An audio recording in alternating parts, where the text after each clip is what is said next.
Coming up on the LCS preview show, we develop a playoff picture, prepare to break some records, and look back at a summer full of fun. Don't touch that browser. The LCS preview show starts right now.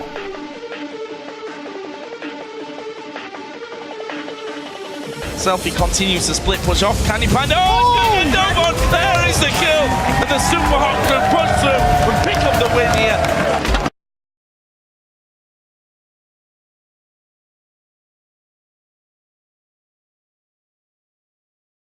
Just not outbound or Logic Gaming.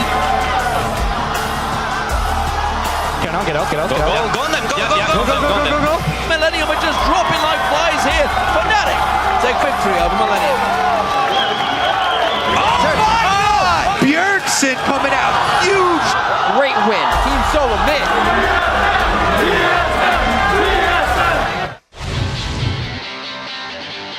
Hello, everyone, and welcome to the LCS preview show. I'm Riving Bism III, and this week we've decided to emulate the roster changes we've seen all season in the LCS. So we're benching Jat and bringing in my fellow Smite on F, Caster Kobe, in an effort to grab some last-minute fantasy points. All right, well, I can't absolutely guarantee that I will buff your fantasy league. I will do my best.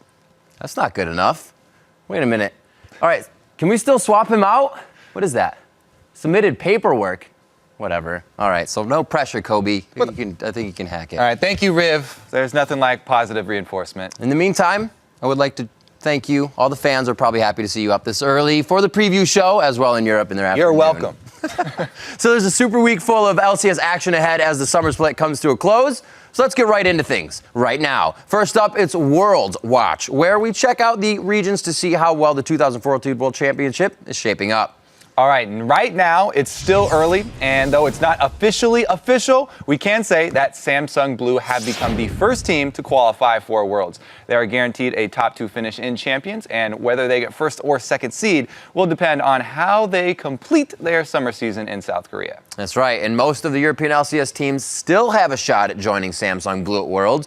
But before we get to the playoff picture, let's take a look back at the highlights from Week 10. First up is the second place Fnatic taking on the first place Alliance. This one comes up just 10-20 in. First Blood 3-man on Wicked, trying out Aurelia in the top lane. He's been bringing it out a lot this season. Yeah, he likes it, but this Cataclysm, 4 men enter, no Wicked leaves.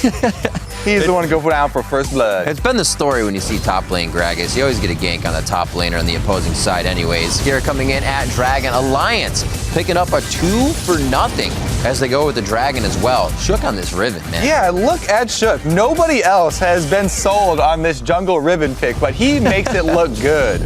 Fnatic, or rather the whole European scene, bringing out quite a lot of picks. Alliance able to pick up a very nice victory there after a bit of slippage in their run for the top of the standings and staying there. SK Gaming versus the Super Hot Crew, our next highlight to take a look at here. And it was not too far into the game where Impaler felt he needed to go 2 turrets deep.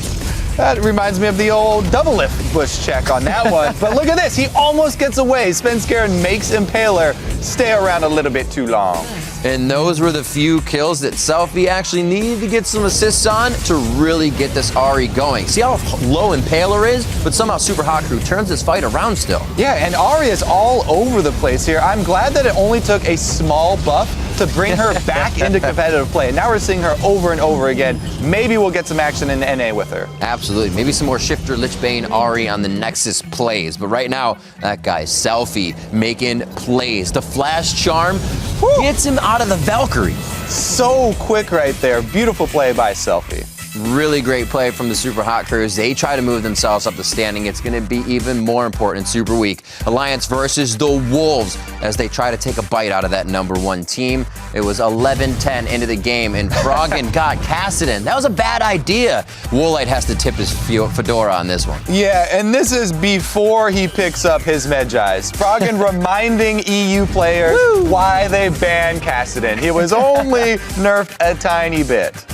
And 15 minutes in, where else is Froggen going to be but picking up low health members? This time it's Soren. Quick bing bang boom. Froggen's on a rampage. Get a couple extra pages in that book. Yeah, you got to sign off on a few more. It's a choose your own adventure once you hit the 20 stack, and they chose to go straight for the Nexus at 20 minutes. 29-2 as they're trying to hit Young Buck on the fountain. Even the minions want a piece. Alliance picks up another victory to keep themselves at the top of the standings.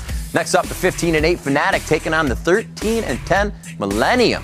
10.5 minutes in, Furiaton's Corky picking up first blood on Yellow Star Zyra. Yellow loves to go hard early. Yeah, and look at that Rengar gang. A successful Rengar, level 6, hits the bola while jumping. Beautiful play. Of course, we're watching Europe. To see the box go down here, 33 minutes in, 15-14, a pretty bloody game for 30 minutes in, but they are just going too hard, and Rekkles again on the late game carries comes up big. But 35.5 minutes in, you still got to be scared of the red side Gragas. Oh my god, yeah, the double barrel Gragas, bringing back nightmares for all the junglers. Whenever that happens, all you have to remember, never blame the jungler. It's Gragas' fault, not his. Okay, maybe they're running Smite on D. We'll have to find out. Coming up here at 44 minutes in, Fnatic get a huge fight. They lose no one on this, and they're able to completely cancel out Millennium to push themselves into a win here. Yeah, look at Cyanide. He wants vengeance on Kirk for stealing that Baron, but he doesn't even get it. Rekkles is going to steal that one away. Fnatic coming up with a very nice win. 16-8 now in the standings. Not too bad as they make a run for that top. All the teams are. Here's how the table is set over in Europe as we head into the final week of the split. At the top is Alliance. They have commanded first place all split, and with 2 more wins this week, they will lock in the #1 seed in the playoffs. And then Fnatic is just 2 games out of the top spot. And Super Hot Group, 2 games right behind them. Millennium and SK round out the teams that have locked in playoff spots, while Rocket and the Wolves are fighting for the 6th and final berth. And now to take a closer look at that playoff picture over in Europe, we'll bring in a man who's seen the action firsthand. How you doing, Quick Shot? I'm fantastic, Riv. Really looking forward to Super Week and all the games we've got ahead of us. As am I. And like we just said, 5 of the European teams have already qualified this week, and they will be looking for better playoff seeding. How are things looking over there? Okay, so this is going to be a little bit intense, so be sure to listen closely, and let's start with first things first, and I mean that quite literally, with Alliance. They are in total control. They are guaranteed a top 2 finish no matter what happens, and they can lock in first place if they manage to pick up 2 wins this week out of the next 4 games. They can actually finish in first and become the first European team in the LCS history to hold on to first for the entirety of a split. No one else in Europe has been able to do that. Now, Fnatic are able to technically pass them and take hold of that first place. But in order for them to do that, Alliance needs to lose at least 3 matches. Fnatic wins to win at least 3 matches, and obviously counterbalance it. It's a very highly unlikely possibility, but there is a chance that Fnatic can take first. Now, in the hotly contested middle of the table, the teams are already in the exact order that I believe they will finish. So that being said, 3 of those 4 teams can still contest for second, and that very important second playoff bye. And here's how they can do it individually. I'm going to run through each team one by one. So for the Super Hot Crew, who I feel are the strongest of the middle of the table teams, they can overtake Fnatic by winning 2 more games than Peke's crew. They can force a tiebreaker, or they can win 3 more and take the spot completely outright, as long as they win as many games as Millennium. And on the topic of Millennium, they can also pass Fnatic. But for them to do so, they need to get 3 more games than defending champions and 1 more game than the Super Hot Crew. Or there's another scenario where they go 4-0, Fnatic goes 0-4, and Super Hot Crew goes 2-2 to win. Hopefully, we can try and make this a little simpler. But with all the different possibilities, I don't think that Millennium and Super Hot Crew will be challenging for second. I do believe that these are the 2 teams that'll be battling out for that 3rd place position at our playoffs at Gamescom. Now, lower down the table, SK Gaming, for them to earn that second playoff bye, it gets much tougher. They have to go 4-0. Fnatic have to go 0-4, and the Super Hot Crew have to lose 2 or more games. And that's what it takes just to get a tiebreaker. Truthfully, I don't really know if SK are performing well enough to do that, let alone win any tiebreaker scenarios, but keep in mind, potential is there. Now, final playoff chance in the top 6, Rocket. They can also finish second, they can't finish second rather, but they can hope for 3rd, and in order for that to happen, they would need to win 3 more games than Super Hot Crew, 2 more games than Millennium, 1 more than SK Gaming. So we'll see if the stars can align for them. Now, unfortunately, in the bottom half of the table, it is dark times for the Wolves, because a single win by Rocket or a single loss by the Wolves means that the Copenhagen Wolves are out of playoffs altogether, and they will be looking at the promotion tournament along with Gambit. Now, Gambit is already out. They haven't been able to make playoffs for a week, and they do have the possibility to climb into 7th place, but they need to take down the Copenhagen Wolves in the first game of Super Week. It's not looking likely, that Gambit will actually overtake the Wolves this split, or this Super Week. And with that being said, we may see a Gambit versus Ninjas in Pajamas with Alex Ich in the promotion tournament. So there's a lot on the line for these teams this week. All right, thanks for breaking down an incredibly complicated playoff scenario. Quick shot, have a great Super Week. Today, the European LCS kicks off Super Week with 5 matches. Up first, it's Gambit Gaming versus the Copenhagen Wolves, with the Wolves needing a win to remain in contention. Then the day will conclude with Fnatic versus the Super Hot Crew in a fight for second place. Wednesday's 6 matches begin with Roccat versus the Super Hot Crew, and the day ends with an El Clasico between SK Gaming and Fnatic. Then on Thursday, the 2014 regular season will come to an end for Europe, and with Alliance and Millennium facing off in the final match of the week. And now for a look at the final week of fantasy, let's send it over to Professor Kobe, who has all the sage advice you'll want to hear. Thank you, Riv. All right, let's take a look at that fantasy. With 32 LCS games already over in the next 6 days, not already over, coming up in the next 6 days, this is going to be your last chance to grab huge fantasy points and secure a win in your league. But first, let's check out those standings. Yeah. All right, let's check out the studs who last week went above and beyond what we thought they were going to do. It looks like it's an all-European lineup here. Alliance in the mid lane here. Froggen pulled off 60.9 points while leading the team to a 2-0 week. Not to be outdone, Selfie also had a huge week for the Super Hot Crew with 59.4 points and 2 victories. Finally, Froggen's teammate Tabs carried himself to 55.9, and he also showed everybody what it's like to play like a man. Not only is this the last week of the fantasy for LCS, but it also your last chance to tell us who you think is going to secure the most fantasy points. Hit us up on Twitter at LOL Esports and use your stud finder to tell us which of these studs you think is going to be the super stud this week. So now I have to see which are the people who actually did not perform that well, the duds. So CLG, they dropped 2 games last week and their bottom lane suffered for it. Doublelift earned 9.2 points and Aphromoo only managed 3.7. Dignitas also had a rough week 10, and their top laner Zion Spartan scored 12.2 points, well off of his estimated 29. Now, for this week's sleepers, let's take a look at the players who should really perform this week and probably aren't in your lineup right now. First up, it's Lustboy for TSM. TSM brought in Lustboy last week, and while he didn't have a huge week, he performed admirably, and things should only get better as TSM are known for finishing out a split very strong, and they also have one of the softer schedules. Last week, Pobelter was the highest scoring North American mid laner, despite the Evil Geniuses dropping a match to TSM. And this week is a daunting schedule for EG, but look for him to continue to put up big numbers. Then there's Jay Ree. Millennium has been on a tear this split. They have a lot on the line as their next 4 games. They really hope to make that second place. So look for even more from their support, Selfie. All right, now we're going to have to sound off one more time. There we go. This is going to be the alerts for the following 3 players. Seraph on CLG. He's a top laner out of the starting lineup this week, and as a result, he won't be earning any fantasy points, so you need to yank him as quickly as possible. Don't pull a Jat and leave him in like he did with TSM support. Dexter for CLG in the jungle has not only been performing poorly for the last 3 weeks, but he also is going to be playing without his normal top laner, so that could very well affect his results as well, and he might drop even further.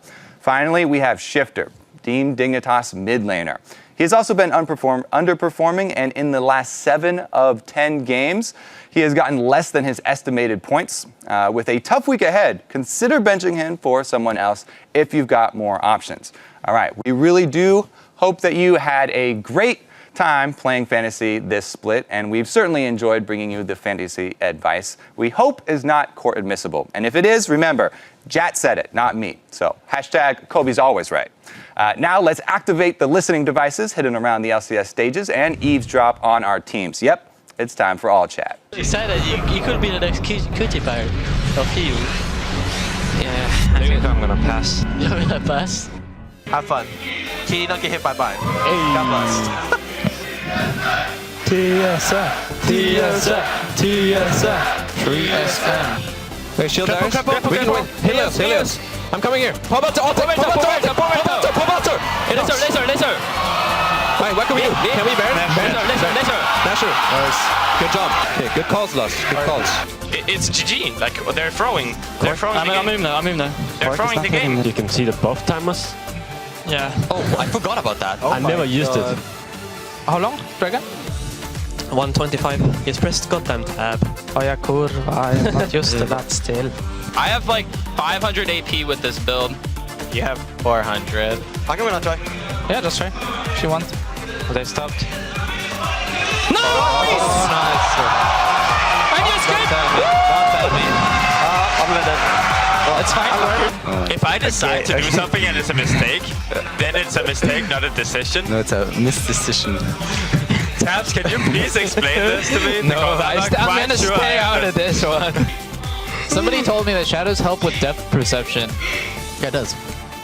So it's better to play with shadows on for hitting skill shots. Shadows are on. We won. Are you dead? I'm gonna die. Yep, you're dead. Yep. Are you dead? Yeah, I'm probably dead. If they just jump on you, you're dead. You're dead. Slow. Rip Lust. Rip Lust. Oh, I didn't even see him die. Where did he die? He died to Syndra. Oh. Man, Kitty, your match history. All Lucian. We lost.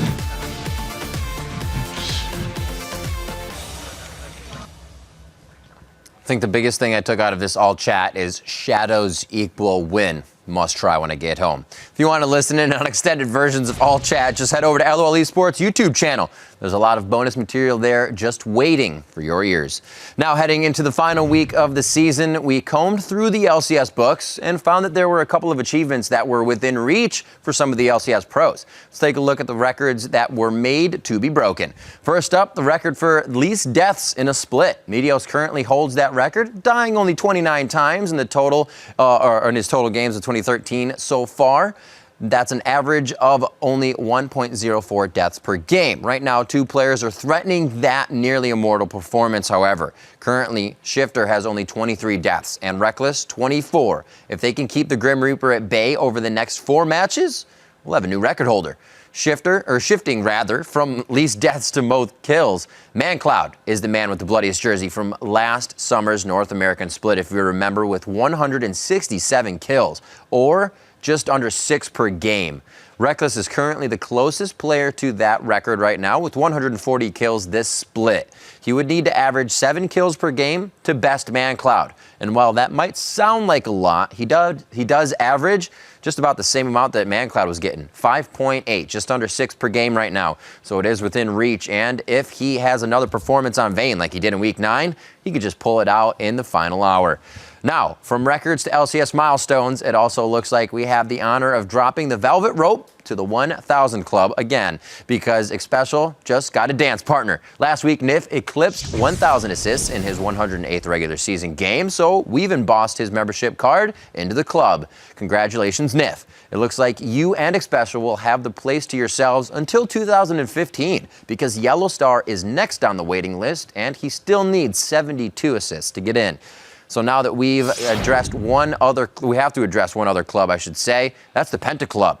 Last week, we limited membership to regular season Pentas. But after some discussion, #ClaykyD was right again. And we've decided to let those pros who scored their Pentas in the postseason into the club. So make room, Penta Killers. Doublelift and Genja are moving in. Not only that, but Bjergsen had a playoff pentakill as well, meaning he is the only LCS player in the Penta Club to score 2 pentakills. And not only that, but he has one in both regions. I suppose that means his card is double platinum imbued, graphite, or something like that. I don't know, Zanya's maybe. Anyhow, congratulations to those Penta Club members. We'll see if anyone joins you this week. It'd be pretty awesome for the Super Week. Last week, we saw 3 new champions take the rift as our players began to mix it up a bit in the lanes. That means it's time to check the champion countdown.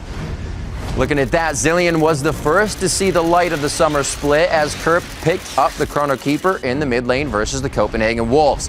We also saw Jace for the first time in the split when Ackerman picked him up against Cloud9. And we saw our first Shen in months when Quas picked up the Ninja versus Evil Geniuses. Then made everybody hold their breaths as the ref checked for the bug. Luckily, it was a false alarm, but even with Shen hitting the rift, we're still 16 champions off pace from the 88 last split at this time. And so we have about as much of a chance of seeing 16 new champions this week as Gambit does of making it to the playoffs. So right now, it's time to show a little bit of love right here. The people who not only pick Zilean as the next champ we would see, but also name the player who would pick him. Both Callum Moses and Jadaru13 paired the Z-Man and the Trackball King together, and we think you're both the Time Bomb. Even more of you out there used your heightened learning to pick out Zilean, and we would like to salute you as well. We'd like to hit rewind and thank the 15 of you individually, if only time permitted. Now, with 1 week left in the regular season, that means you only have one more chance to correctly guess which new champ will make their first summer appearance this week. Hit us up at LO Esports, use the hashtag LCS Preview, pick them before the pros do, and you can see your name on next week's show.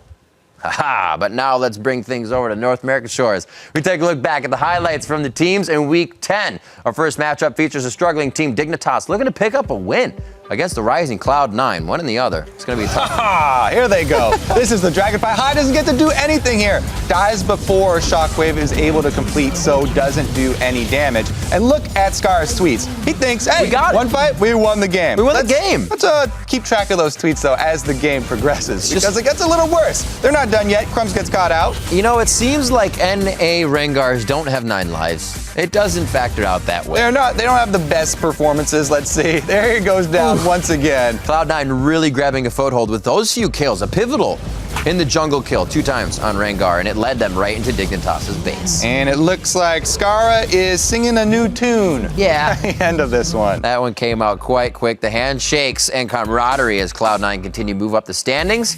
And the next highlight comes from CLG, looking to join TSM and Cloud9 in the tie for second place as they face off against Curse. Another Rengar death. Dominate was all over Dexter this game, continuously counter jungling and ganking the lanes. Look at this dive. He's fearless, goes right under the turret. And this is when Curse kind of put the pedal to the metal in the right place. Usually they go for too much and lose a lot, but this time they get out all smiles. And I like how he's resigned to his death and he stays under there. Yeah, absolutely. You got to one's got to go down for the good of the team.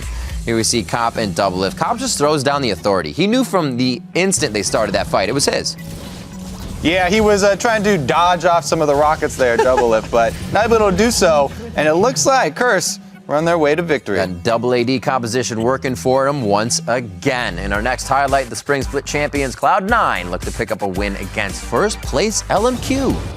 All right, this one is just a little bit of a misstep by LMQ, but really strong play by Cloud9. They let High charge up his own knockup and then walk right up to them for the initiate. Really well played by High, and LMQ got a bit too close a couple times. How about doing your own initiation twice in a row, just becoming a menace and completely controlling the game?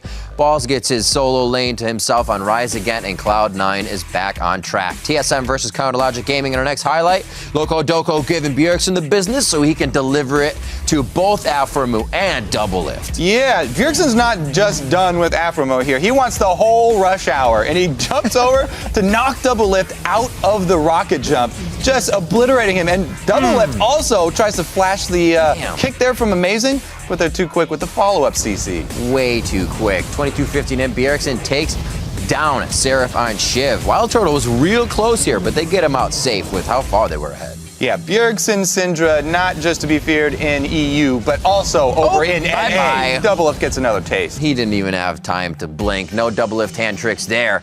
And there's a 15-9 team solo mid moving up the rankings. And now here are the NA standings as the teams head into the final week of the split. LMQ have been in sole control of first place for the last 2 weeks, but they are just 1 game ahead of Cloud9 and Team Solo Mid. Meanwhile, CLG have slid from 2nd down to 4th, but Dignitas have fallen even harder, all the way from 1st into 5th place. But those standings could dramatically change over the final 4 games of the summer split, as right now, every North American squad still has a chance to reach the playoffs, and 5 teams still have a shot at first. So let's take a quick look at what it will take for each team to finish as high as they can this split. All right, LMQ currently hold the first place position, and they can keep it into the playoffs if they win one more game than Cloud9 over the next week, or if they tie with CLG and or TSM, as they own the tiebreaker for both of those teams. We'll have to see if Xiao and crew can overcome the management issues that have arisen, and they can pull off a top 2 finish to lock down one of the incredibly important playoff buys. In order for the suddenly red-hot Cloud9, they are only going to have to win one more game than LMQ over the next week, since they own the tiebreaker for that matchup. And they also need to simultaneously win one more game than TSM or beat TSM in their final head-to-head. And going even with Reggie's team of stars, Cloud9, they have to be feeling pretty good about their chances right now. With Balls playing like a monster in the top lane and High making great calls, in general, the team is all around looking much better, like they found their chemistry. And remember, that formula led them to 2 straight championships. And Team Solo Mid is the 3rd NA team that can finish as high as first place. Although for that to happen, they will need to finish with 2 more wins on the week than LMQ and go even in wins with Cloud9. But Team Solo Mid is used to this kind of pressure. They've gone 10-4 over the final weeks of a split, and with Lustboy providing some veteran leadership at support, a top 2 finish doesn't seem too out of the picture. Counterlogic Gaming is the 4th team that can reach the top spot, but they should probably aim a little lower, as they would need to go 4-0.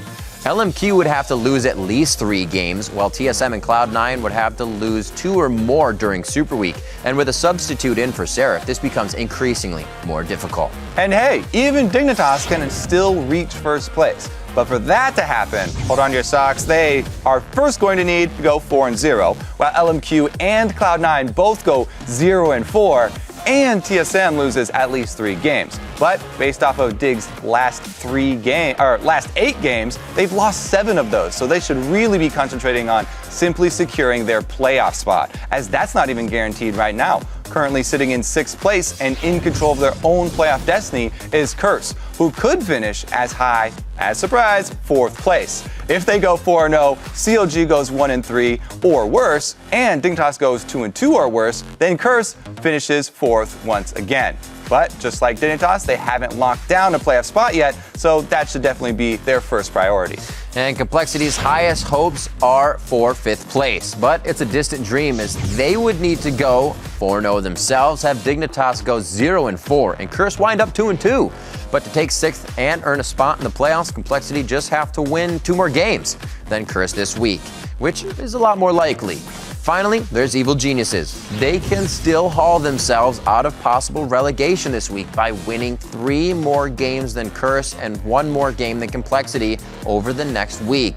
Not impossible, but also not likely at this point. While that can all seem complicated, now you can head into this week armed with some knowledge, and that never hurt anybody. Did it? No. And if it did, they were smart enough not to say anything about it. So here's a look at the 16 matches that will give the teams a chance to lock in those playoff positions. North America kicks off the final Super Week with Curse versus Complexity. Later, LMQ face Team Solo Mid for a battle for the top of the standings. And on Saturday, Team Solo Mid faces off against Cloud9 in another clash at the top. And the day concludes with Evil Geniuses facing LMQ. Sunday, we'll have Dignitas hoping to stay in the race as they take on LMQ. And Super Week ends with Cloud9 versus CLG. And there were some big plays across the LCS last week, and we want to take a look back at the white knuckle moments that triggered your left-clicking muscle memory, or as our Penta clubbers call that, the Penta. All right, coming in at number 5, it's Ackerman with the over-the-shoulder blind barrel toss.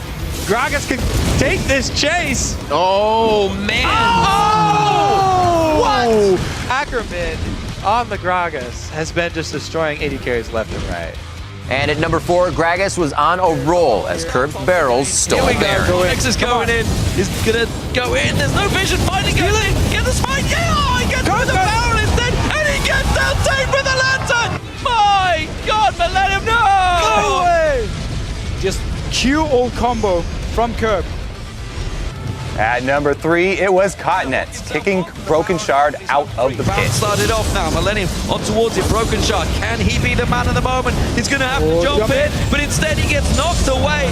Codnex, he's very, very fast on Lee Sin. He was the guy who jumped out, kicked Broken Shard away, jumped back into the Baron pit, And coming in at number 2, it was Selfie with the flashy play. Continues to split push off. Can he find? Oh, he's going to get dove on. There is the kill.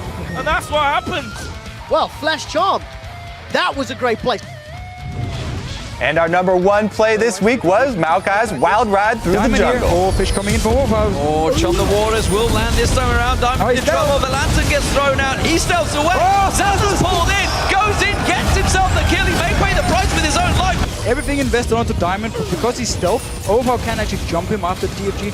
Sazas, however, he's like, I'm Superman. I'm just going to follow you. With more plays to come in Super Week, for now we'll say sayonara on the LCS preview show, and we'll be back for playoffs and Worlds. But this is our last regular season show of the summer split, and we thought this would be an appropriate time to look back at some of the highlights from the past few weeks. So join us now for a best of in our last hit. 4, 3, 2. League of Legends! High turns it around. He's going to go for the triple. Woo! Triple kill for High.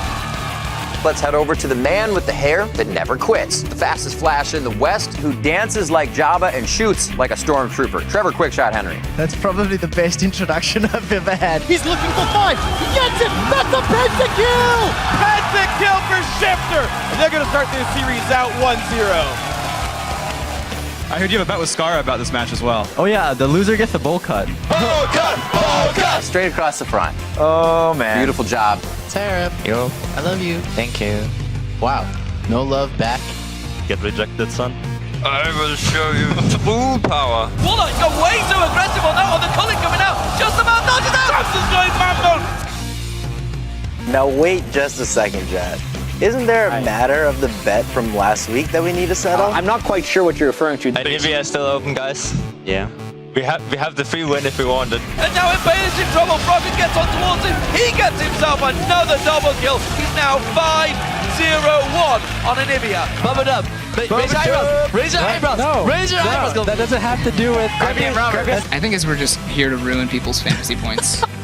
That's it. It's going to be another game won by complexity, being the underdogs coming out.